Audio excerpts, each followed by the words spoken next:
బెందాలం అశోక్ గారు.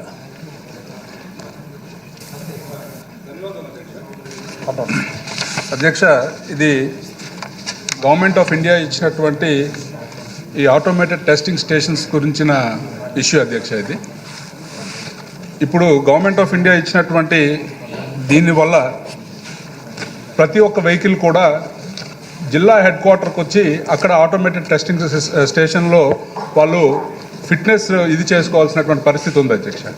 అయితే ముఖ్యంగా చివరన ఉన్నటువంటి నియోజకవర్గాలు, ఇచ్చాపురం లాంటి నియోజకవర్గాలు హెడ్ క్వార్టర్కి వెళ్ళాలంటే దాదాపు 150 కిలోమీటర్ల పైన ప్రయాణం చేసి వెళ్ళి అక్కడ వాళ్ళు చేసుకోవాల్సినటువంటి పరిస్థితి ఉంటుంది అధ్యక్ష.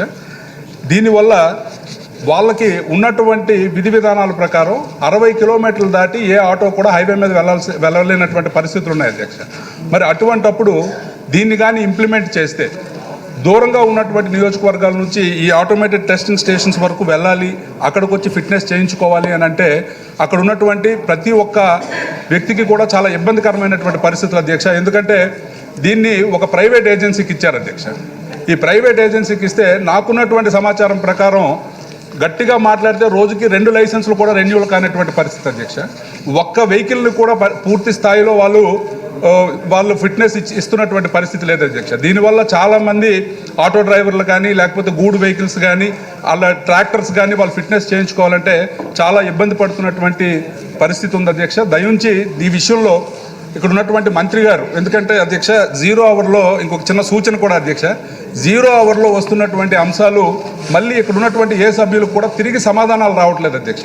దీనివల్ల సభ్యులు వాళ్ళకు ఉన్నటువంటి సమస్యను చెప్పుకున్నప్పటికీ ఆ సమస్యకి ఏ రకమైనటువంటి పరిష్కారం దొరుకుతుందని తెలియకపోయినటువంటి పరిస్థితి ఉంది. కాబట్టి దయించి తమరు ఇక్కడ ఉన్నటువంటి మంత్రులను కానీ ఇక్కడ ఉన్నటువంటి మీ వ్యవస్థను కానీ తీసుకొని 0 అవర్లో వచ్చినటువంటి ప్రతి ప్రశ్నకు కూడా సమాధానం వచ్చేలాగా చేయాలని కోరుకుంటున్నాను అధ్యక్ష.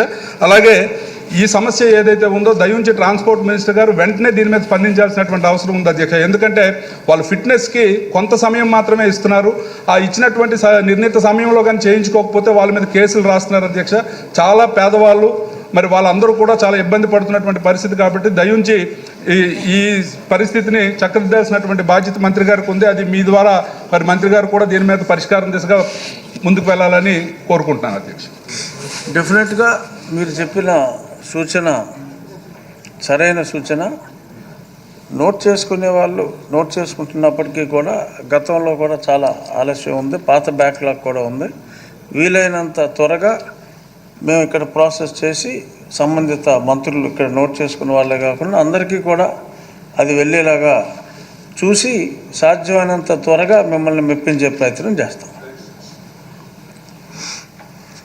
బండారు సత్యానంద గారు. ధన్యవాదాలు అధ్యక్ష. నేను ప్రస్తావించబోయే అంశం మానవ శాఖ మంత్రులకు సంబంధించిన అంశం అధ్యక్ష. నాడు నేడు స్కూళ్ళు గత ప్రభుత్వంలో అభివృద్ధి ఆధునీకరణ పేరుతో చేసిన పనుల్లో అంతులేని అవినీతి, దోపిడీ జరిగింది అధ్యక్ష. చాలా స్కూల్ నిర్మాణాలు ఎక్కడికక్కడ పూర్తి కాకుండా అసంపూర్తిగా రకరకాల స్టేజుల్లో మరి పిల్లలకు ఉపయోగపడకుండా నిర్మాణాలు ఆగిపోయి ఉన్నాయి అధ్యక్ష.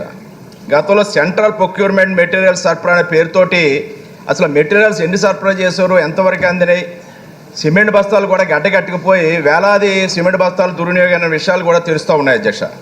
ఈ విధంగా చూసుకుంటే కొత్తపేట నియోజకవర్గం, మా నియోజకవర్గంలోనే సుమారు 119 స్కూళ్ళు అసంపూర్తిగా ఉండిపోయినాయి అధ్యక్ష, నిర్మాణాలు పూర్తి కాకుండా.